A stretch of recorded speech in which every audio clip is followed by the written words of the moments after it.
Josh Snow here talking about the alley screen off play action. We are back by popular demand. Almost have a whopping 70 views on a video, like double digit subscribers. So this thing is really taken off. If you have not seen the alley screen video I posted a little bit ago, go watch that first.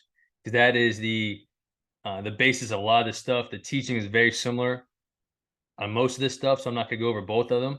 So if you haven't seen that, watch that and then come back to this. But the alley screen. So the good part about the alley screen off play action, the positive spin on this is it's almost the exact same teaching for the O line, receivers, everybody else. Okay. So that's the positive. The negative of this play is it's damn near malpractice to call it. Okay. I have 64 reps. You can see top right corner, 64 reps of this, 5 different teams, the same teams I usually use.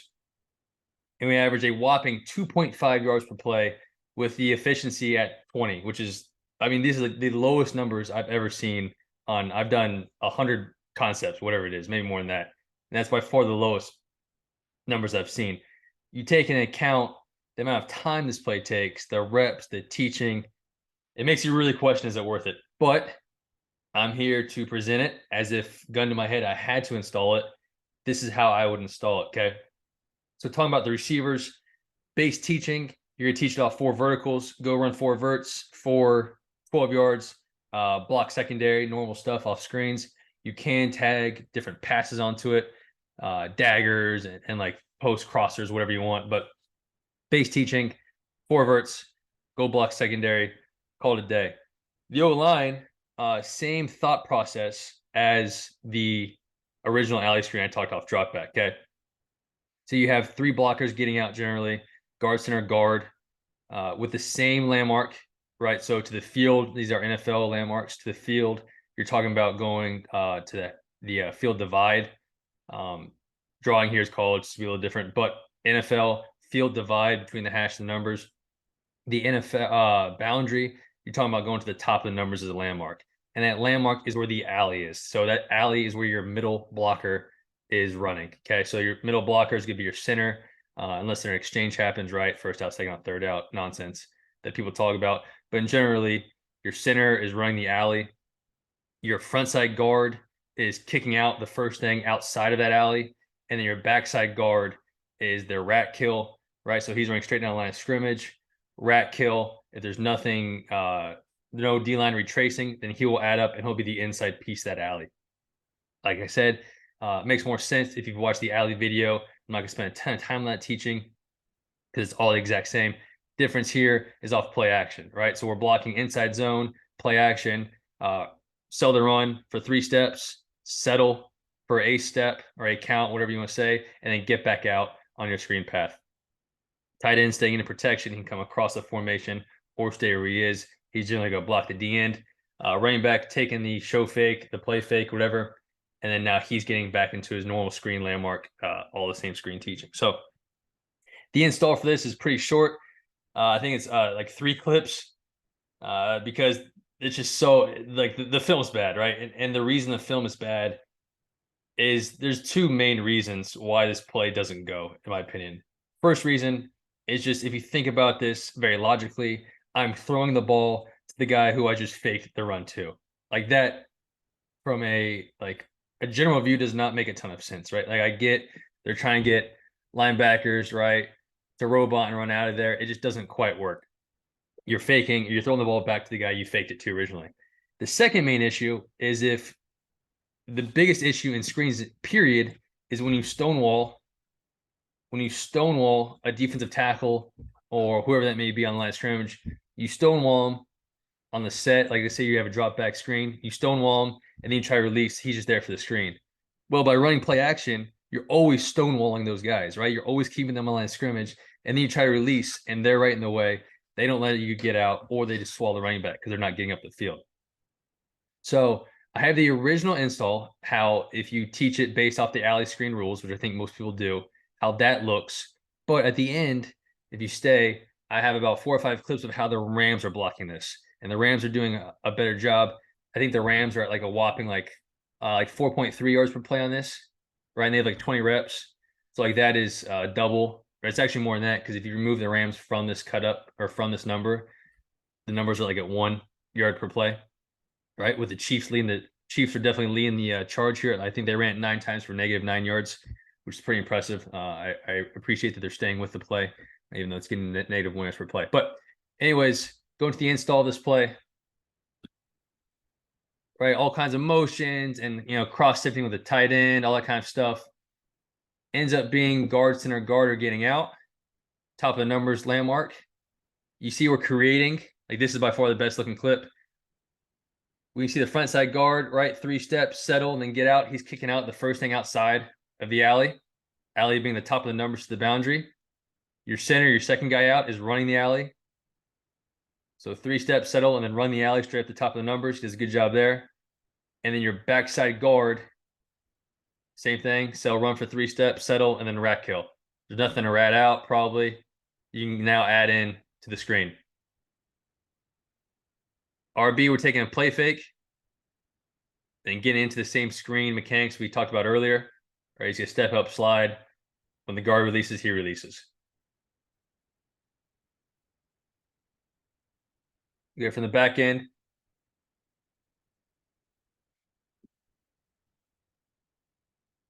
Right, so the positive, once again, it's the exact same teaching of who's getting out, landmarks, and who we're blocking as a normal alley screen. Right, you still have the same man issues you do in a normal screen. It's a little bit more, a little bit harder even here because play action, those guys will step up even further. Right, so probably not play when run against man.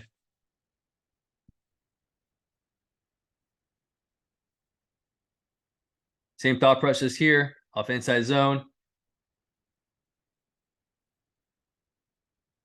This thing will get pushed a little bit wider. I think he does a good job of trying to stay as tight as he can to the divide and getting back into it as much as you can. If you want to make it just top of the numbers, you can. Right, this is going to the field. I would try to keep it as similar as you can. Right, this play is it's probably not worth it anyways, but it's certainly not worth it if you start trying to change landmarks and all that fun stuff. But great job. See people getting out. Tackles guy drops, so he just stays on it. Right, that's not his original responsibility. See guard, center, guard kicking out. Center running the alley beautifully, and Stonewall, whoever 54 is, and the backside guard, 75, Lincoln Thompson, doing a great job of the rat kill here. And then adding up, right, like we said in the alley video, if those guys add up and block anybody, it's a triple bonus.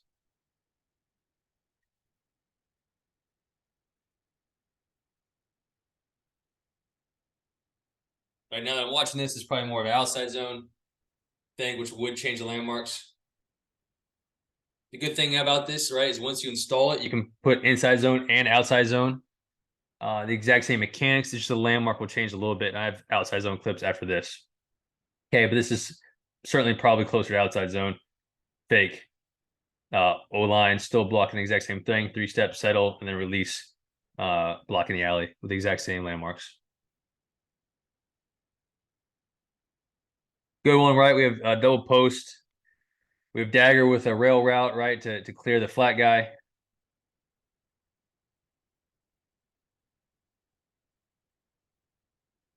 Trying to get guard, center, guard out, right? This is generally what happens, especially, you can see it better here.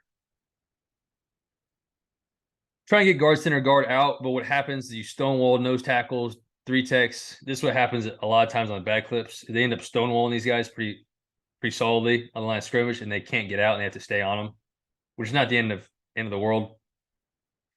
When that happens, right, you have the mystical switch release where those guys are reading who's out first, second, third. Frontside guard is still kicking out first thing in the alley. Now the backside guard has to now run the alley, right? He's second out. Sounds good. He actually does a pretty good job of it here. He's running the alley. You need 62 now to kick out that flat defender who didn't end up carrying the wheel as much as you'd hope he would do. So quick shots, honestly, really hard to find like good installs of this thing. But those would be 3 solid ones if you wanted to use them. Same thinking, right? We kind of saw it with the Niners clip. Same thought process here off outside zone. The difference is the landmark is now obviously be wider. So you're talking about to the field, going top of the numbers, NFL wise, to the boundary, you're talking about going to the outside divide. So between the numbers and the sideline. And you can throw it to the running back, or a lot of times they throw it back to the receiver, okay, with the running back on a tighter path. So here we're going Z alley. We have Z motion, all that kind of stuff. We're going to throw it to the Z, tell them get to the divide and settle. Tackles are still blocking exactly the same. They're still blocking their normal pass protection rules. All right, they're blocking P19, which is outside zone fake. And then your guard, center, guard are doing the exact same thing they have been doing over and over and over. Their landmark is now just wider. They're talking about going to the divide. Okay, it helps when they're in man motion or when they're in man and they don't follow the motion guy. Always makes this play better. Now, this play was a little bit better than the running back one, but the sample size is small and they gain about 30 yards here, so it's not super indicative of how successful it was. This is very much an all or nothing play. It was either like a relatively explosive play, but like 75% of times it was a zero, or it can be a massive loss.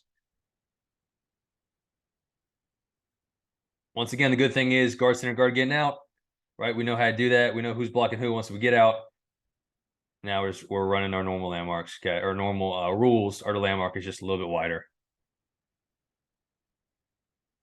No, look at that. Same thing. Middle of the field, so you can use either landmark. They use the top of the numbers. They use the field landmark here. So this is the issue, right? Is can you peel off? They're in some sort of cloud. They're in cloud here.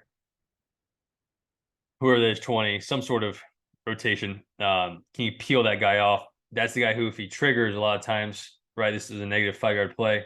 For some reason, he backs back up. Right, and they're able to peel him off. But you see a beautiful look here at the landmark. The cat blocking we talked about, right? Kick out, alley, top of the numbers, and then trash is first thing inside of that. The Chiefs, Andy Heck just spoke at the Cool Clinic this past weekend about this, about screens in general. And he talked about having so he didn't talk about like the kick out, alley, trash landmarks as much. He talked about spacing everybody out 2 yards, which makes sense, right? So the alley, you're in the alley, right? Middle blocker's in the alley, second out's in the alley. The first blocker is 2 yards outside of them. The third guy out, right, is 2 yards inside of them. So you can see really good distribution here of creating that alley with the kick out and the trash block. Now, we don't get on them. Okay, it's a tough matchup in space, but the distribution is really good here. So all the kind of same thing. We're going back to the running back here now. Off like a keeper. Good thought coming back out to the right. Trying to get to the boundary divide, the outside divide to the boundary. Guard, center, guard getting out. All the same. Now we're just off keeper, right? So if people are playing your keepers and roboting, this is a good thought.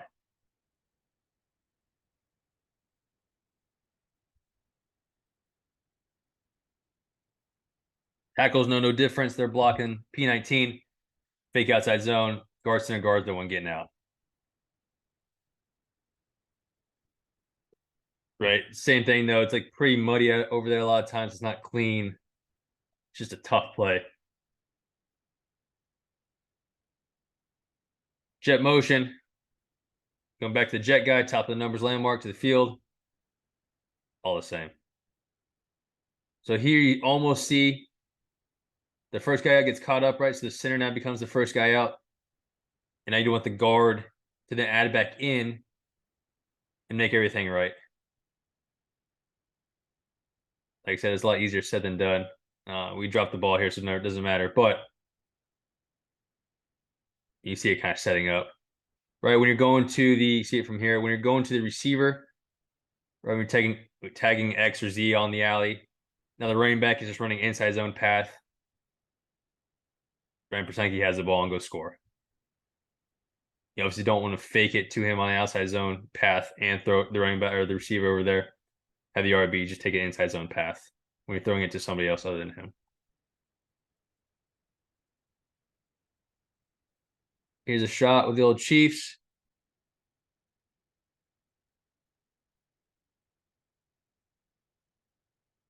Beautiful look here. Top of the number landmark. They hit it. He settles. Quarterback's taking his normal 3-step after, right? So quarterback-wise, I should have touched on this earlier. Quarterback-wise, it's no different than the normal alley screen off drop back, right? We're taking a 3-step drop, and then we're skating out. Here, you obviously just play action, then the 3-step drop, then skate out. So same teaching. That's a good thing, right? Same teaching almost across the board. Helps when the guy you're throwing it to is a legitimate 4-3 guy.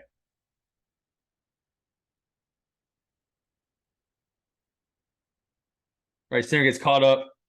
Guard still rats. See, he checks the rat and he adds back in. Now the center does a great job of now becoming the inside piece of the alley. So center gets caught up on the 1.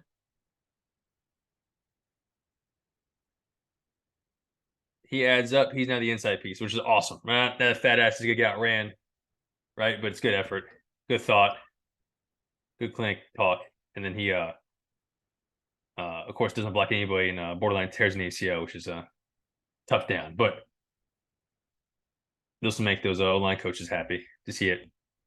All right, so how the Rams are doing it, the better way, in my opinion, how the Rams are doing it, okay, is they're not getting guard center guard out. They are blocking inside zone, right? Because what's the biggest issue is we are stonewalling a 3-tech or the play side defensive tackle. We're comboing him, whatever it is, and then we're trying to release. The issue is that that guy's on the line of scrimmage, right? So we don't want to screen a guy on the line of scrimmage, win him up the field. So what the Rams are doing, better version, is they are running inside zone, and whoever would climb on the combo is now climbing to block the screen. So they're only getting 2 out, right? So here, if all stays, we're blocking inside zone to the left.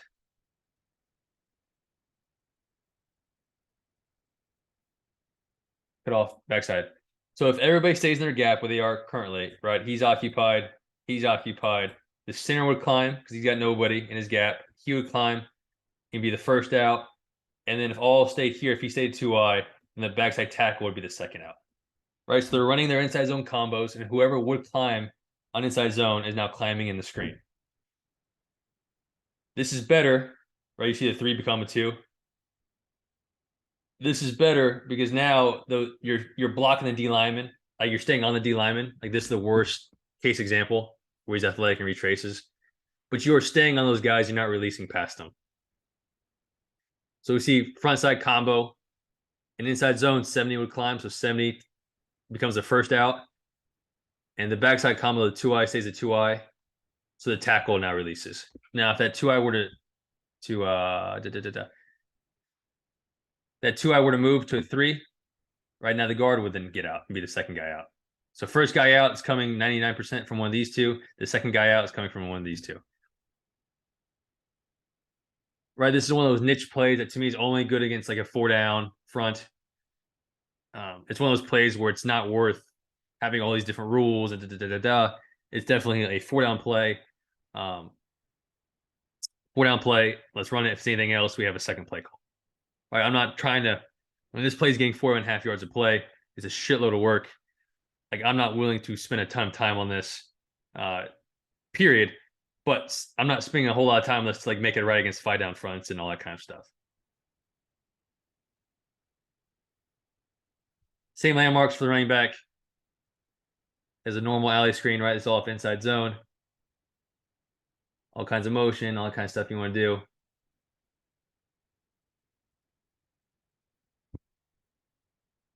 Right, so he's going to stay in it.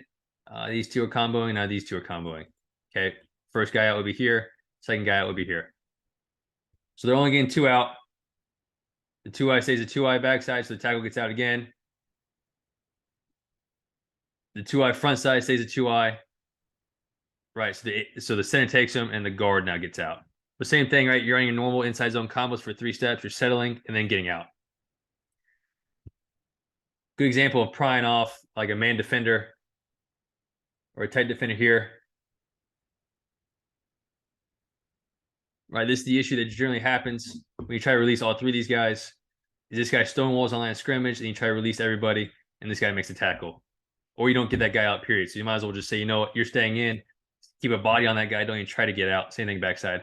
Don't even try to get out. You stay on, and now you're the second guy out. So the tight end either has to come across and block the D end or cut off and block the D end.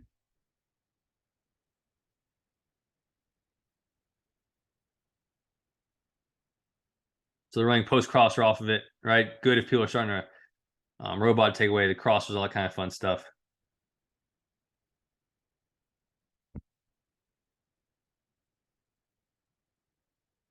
Get strung out here, right? Because they still want the D end, front side. So the play hits wider.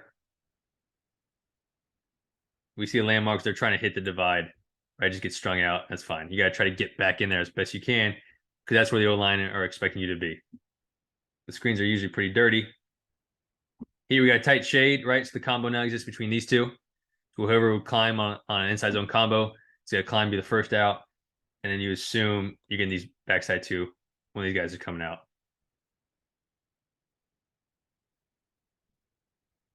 Right, so if the 5 were to spike, I think it was one of those coming up. 5 were to spike, guard take them, tackle, your first out. You're on, your second out. So like I said, much better version because you're keeping the D linemen, who you're keeping on line scrimmage, you're staying on them and blocking them, and the available guys are climbing. Because of that, you can only run against 4 down because you have 2 bubbles.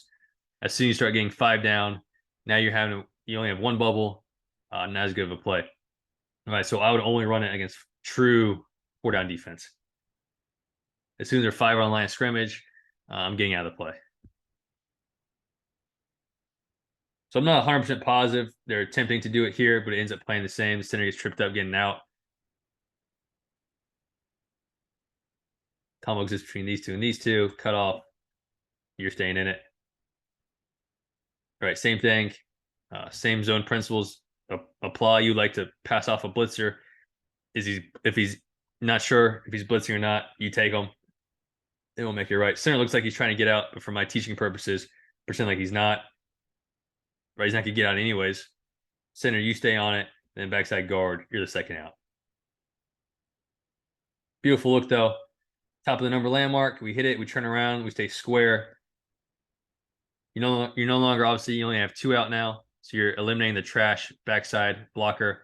You just have the kick out, and you have the second guy is now running the alley, which is top of the numbers here. Great look at it. Block 3 steps, settle, and then run the alley. Second guy out. Beautiful run top of the numbers, block whoever shows. Awesome job. Beautiful look at how it all plays out here.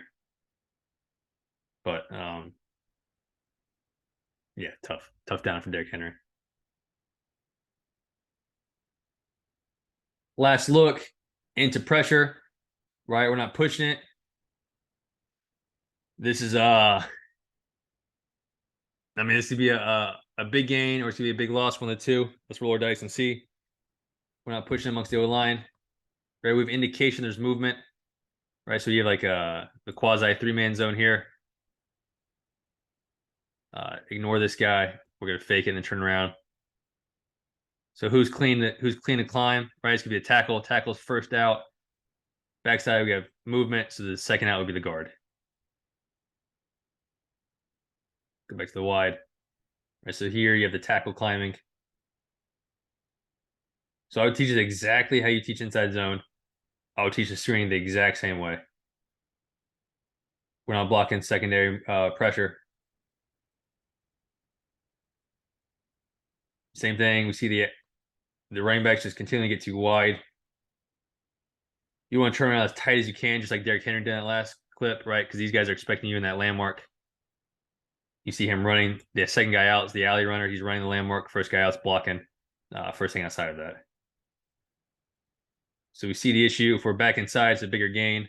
We're so wide. Now we have poor leverage based off where these guys are expecting you to be. So tough down. It is tough on the running back to take the play fake and get out, right? But he's got to turn back around, almost like the chip screen, right? He turns back around like the Derrick Henry one. That's what you want here, and then get straight vertical, right? Screen runners get straight vertical at that landmark.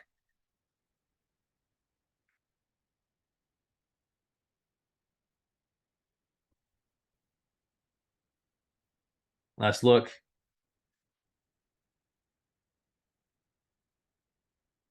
Right. So in summary, tough one, tough play to sell.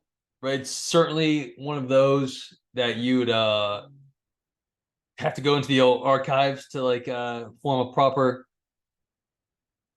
install tape, right? One of those, we've all been there, one of those install cuts that you have to borrow from practice. The I was watching the Eagles O-line coach talk, I think it was like 2 years ago at the Georgia Leone Clinic, and he's talking about the play, and they had cut ups from like the Vic days, right? And only like 4 plays period on there.